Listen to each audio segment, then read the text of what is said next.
M tutoring classes में एक बार फिर से स्वागत है। आज हम क्लास 8 के फाइनल ईयर एग्जामिनेशन जो 2025 के मार्च महीने में लिया गया है उसका सवालों का सॉल्यूशन लेकर मैं आया हूँ। और ये सवाल सेक्शन बी का जो 12th नंबर क्वेश्चन है वो है। पहला सवाल मैं इसी से शुरू करूंगा और ये सवाल कहता है कि the area trapezium shaped field is 480 metre square and the distance between the two parallel sides is 15 meters and one of the parallel sides is 20 meters. Find the other parallel sides. मान लेते हैं कि ये हमारा एक parallel trapezium है। This is the trapezium और इस ट्रेपेजियम में क्या सब दिया हुआ है। इस सवाल में दिया हुआ है one of the parallel side is 20 metre, ये दिया हुआ है 20 मीटर, ये दिया है 15 मीटर और area of trapezium, area of trapezium दिया है 480 मीटर स्क्वायर। तो जो दूसरा साइड है, मान लीजिए नंबर साइड बी है, उसका लेंथ पूछ रहा है, लेंथ ऑफ द बी पूछ रहा है। तो इसको आइए बनाते हैं। तो एरिया ऑफ ट्रेपेजियम क्या होता है? Area of trapezium is equal to 1/2 h or into a plus b. A plus b, a is a one of the parallel side, b is a another parallel side and h is a height. तो height हमारा कितना दिया हुआ है? That is the 15 metres, ए दिया हुआ है 20 metres, area दिया है 480 मीटर्स और निकालना क्या है? बी निकालना है। तो ये हमें दिया हुआ है 480 मीटर। तो 480 मीटर 1/2 और 15, ए दिया है 20 प्लस बी। अब यहां पर इसको क्रॉस मल्टीप्लाई कर देते हैं तो क्या होगा? ये 480 इंटू 2 और इस दोनों को मल्टीप्लाई करेंगे तो 300 और 15 बी हो जाएगा। अब 15 बी कैसे लिखेंगे? लिखेंगे इस दोनों को मल्टीप्लाई करेंगे तो 960 और ये हमारा घट जाएगा 300। ये प्लस है और इस तरफ अगर ले जाएंगे तो हमारा क्या होगा? -300। तो b का वैल्यू क्या हो जाएगा? इसको घटाएंगे तो कितना हो जाएगा? 660 डिवाइड बाई 15। 15 से टेबल से कटिए, 15 4 जा 60 और फिर 60, 15 4 जा, तो b हमारा क्या हो गया? 44 मीटर और इसकी लेंथ फिर हो गई 44 मीटर और यही सवाल में पूछ रहा है। आइए जानते हैं इसका दूसरा सवाल। जो सवाल नंबर इसमें दिया हुआ है 15 सवाल है, 15वां नंबर सवाल है और वो सवाल है हमारा पूछता है, इसमें हमें कहता है इसको फैक्टराइज करने के लिए। क्या कहता है? फैक्टराइज।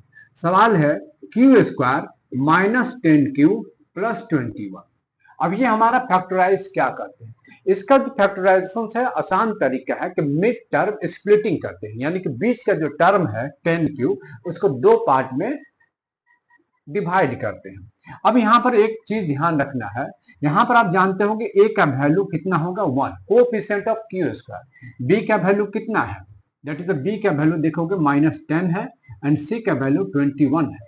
जैसा कि आप जानते हैं कोई भी क्वाड्रेटिक इक्वेशन का जो मिड टर्म है उसको दो पार्ट में इस प्रकार से बांटते हैं, यानी कि b को अगर बांटेंगे b1 प्लस b2 में, वो ऐसे बांटेंगे कि b1 को और b2 को जब मल्टीप्लाई करें वो मल्टीप्लिकेशन a और c के मल्टीप्लिकेशन के बिल्कुल बराबर हो जाए। तो a और c के मल्टीप्लिकेशन क्या है? दैट इज 1 इंटू 21, 21 है। तो हमें b1 b2 को कैसे बांटेंगे?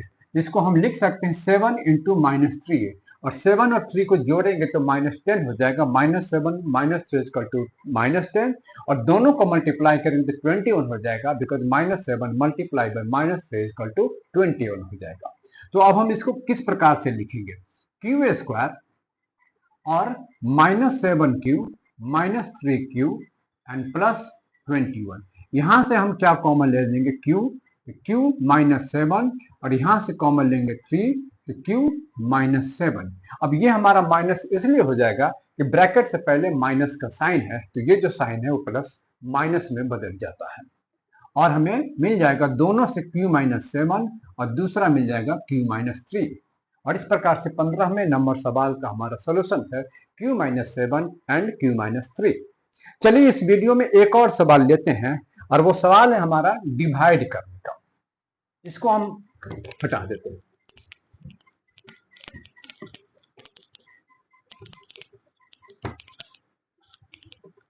और ये डिवाइड करने का सवाल है, और ये सवाल नंबर हमारा है 16 नंबर का सवाल है। ये सवाल करता है divide y square plus 7y, और इसको डिवाइड करना है किससे, y प्लस 5 से। इस सवाल को हम दो प्रकार से बना सकते हैं। आइए जानते हैं हम, एक पहला सवाल है एक फैक्टराइजेशन मेथड से और दूसरा हम डिवीजन मेथड से। तो हम डिवाइड करते हैं y प्लस 5, जिस प्रकार से आप कोई भी सवाल को डिवाइड करते हो उसी प्रकार से इसको डिवाइड करेंगे। y square plus 7y plus 10, और इसको हम डिवाइड करते हैं। अब डिवीजन का नियम है कि y को हम किससे मल्टीप्लाई करें तो हमें y स्क्वायर मिल जाए। तो y को अगर हम y से मल्टीप्लाई करते हैं तो हमें क्या मिल जाएगा, y स्क्वायर, और इस y को इससे मल्टीप्लाई करेंगे तो प्लस 5y हो जाएगा, और उसके बाद हम इसको सब्ट्रैक्ट करते हैं। ये हमारा कट गया, और 7y में से 5y बच गया, तो क्या बच गया, 2y। नया जो नंबर है हमारा नेक्स्ट, वो हम नीचे उतार लेते हैं, तो हमें बचता है 2y प्लस 10। अब हम इसको y को किससे मल्टीप्लाई करें तो हम 2y हो जाए, तो हम यहाँ पर प्लस 2 से मल्टीप्लाई करेंगे 2y, और ये 2y हो जाएगा, और 2 को फिर 5 से मल्टीप्लाई करेंगे तो क्या होगा, 10, और हमारा आंसर हो जाएगा y प्लस 2। ये हमारा इसका आंसर हो जाएगा।